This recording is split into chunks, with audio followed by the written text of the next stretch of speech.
Kebijakan penanggulang kejahatan disusun oleh Amelia Rizkia Indirasari dengan NPM 1952-011-012. Pendahuluan. Berbicara mengenai kebijakan penanggulangan kejahatan, artinya akan berbicara mengenai kebijakan kriminal polis, dan kebijakan social polis. Dalam menanggulangi kejahatan, karena kebijakan kriminal adalah suatu bagian dari kebijakan sosial yang berorientasi untuk mencapai perlindungan masyarakat yang bermuara pada tujuan akhir, yaitu kesejahteraan masyarakat. Kebijakan penanggulang kejahatan berbicara mengenai kebijaksanaan itu. Maka kebijaksanaan yang dimaksud antara lain meliputi kebijakan politik kriminal, kebijakan politik sosial, kebijakan integral atau sistematik. Dalam penanggulangan kejahatan mengenai hal itu, erat hubungannya dengan pembangunan nasional yang berkaitan dengan pembangunan hukum itu sendiri. Sudarto juga mengemukakan 3 arti mengenai kebijakan kriminal, yaitu 1. Dalam arti sempit, ialah keseluruhan asas dan metode yang menjadi dasar dari reaksi terhadap pelanggaran hukum yang berupa pidana. 2. Dalam arti luas, ialah keseluruhan fungsi dari aparatur penegak hukum, termasuk di dalamnya cara kerja dari pengadilan dan polisi. 3. Dalam arti paling luas yang beliau ambil dari Jurgen Jepsen, ialah keseluruhan kebijakan yang dilakukan melalui perundang-undangan dan badan-badan resmi yang bertujuan untuk menegakkan norma-norma sentral dari masyarakat. Dalam hal ini terdapat 2 sarana dalam menanggulangi kejahatan, yaitu sarana non-penal yang merupakan sarana yang menitik beratkan pada pencegahan preventif dalam menanggulangi kejahatan. Sedangkan sarana penal merupakan sarana yang menitik beratkan penindasan atau pemberantasan atau penumpasan represif. Jadi, pencegahan dan penanggulangan kejahatan harus dilakukan dengan pendekatan integral. Kebijakan dalam penanggulang kejahatan. Secara etimologi, kebijakan antara lain diartikan sebagai rangkaian konsep dan sistem yang menjadi garis besar dan dasar rencana dalam pelaksanaan suatu pekerjaan, kepemimpinan, dan cara bertindak, tentang pemerintahan, organisasi, dan sebagainya. Urgensi penanggulangan kejahatan melalui upaya penal, hukum pidana, menggunakan hukum pidana dan sanksinya berupa pidana.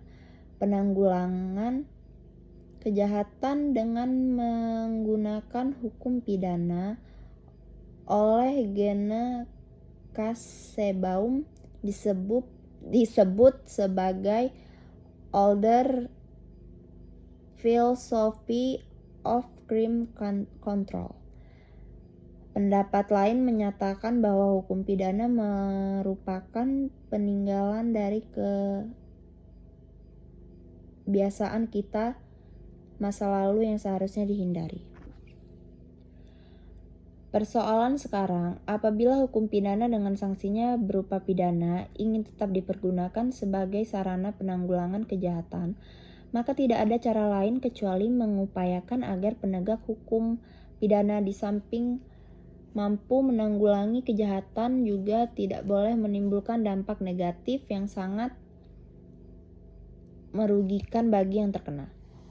Untuk mewujudkan hukum pidana dan pemidanaan yang mampu menanggulangi kejahatan dan tidak menimbulkan dampak negatif yang sangat merugikan bagi yang terkena, maka 1.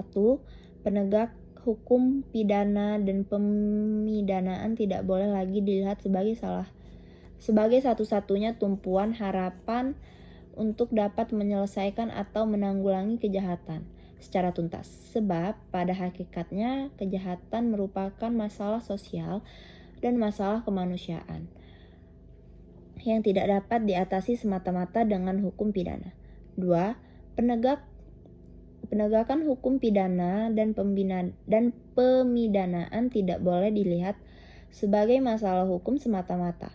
Tidak boleh berpegangan pada asas legalitas yang rigid dan tujuan pemidanaan yang sempit, tetapi juga merupakan masalah kebijakan the problem of police.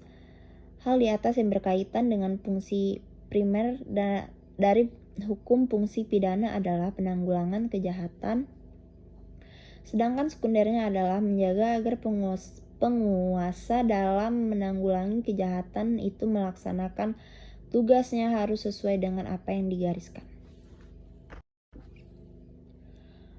Persoalan sekarang, apabila hukum pidana dengan sanksinya berupa pidana ingin tetap dipergunakan sebagai sarana penanggulangan kejahatan, maka tidak ada cara lain kecuali mengupayakan agar penegak hukum pidana di samping mampu menanggulangi kejahatan juga tidak boleh menimbulkan dampak negatif yang sangat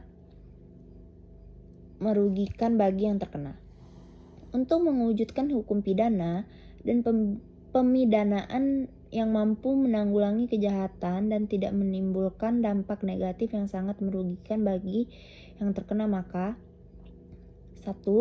Penegak hukum pidana dan pemidanaan tidak boleh lagi dilihat sebagai satu-satunya tumpuan harapan untuk dapat menyelesaikan atau menanggulangi kejahatan secara tuntas, sebab pada hakikatnya kejahatan merupakan masalah sosial dan masalah kemanusiaan yang tidak dapat diatasi semata-mata dengan hukum pidana. 2.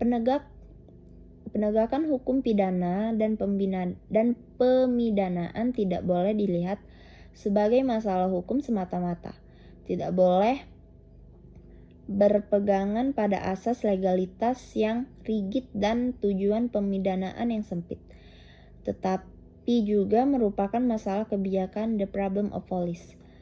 Hal di atas yang berkaitan dengan fungsi primer dari hukum fungsi pidana adalah penanggulangan kejahatan, sedangkan sekundernya adalah menjaga agar penguasa dalam menanggulangi kejahatan itu melaksanakan tugasnya harus sesuai dengan apa yang digariskan. Kebijakan non-penal dalam penanggulangan kejahatan. Penanggulangan kejahatan juga harus dilakukan dengan menggunakan sarana-sarana lain di luar hukum pidana non-penal police. Menurut G. Peter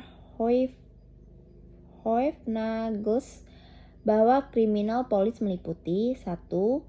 Mempengaruhi pandangan masyarakat mengenai kejahatan, influencing view of society on crime, and pushing him. 2. Penerapan hukum pidana criminal law abolition. 3. Pencegahan tanpa pidana, prevention without punishment. Upaya penanggulangan secara non-penal ini lebih menitik beratkan pada pencegahan sebelum terjadinya kejahatan dan secara tidak langsung dilakukan tanpa menggunakan sarana pidana atau hukum pidana.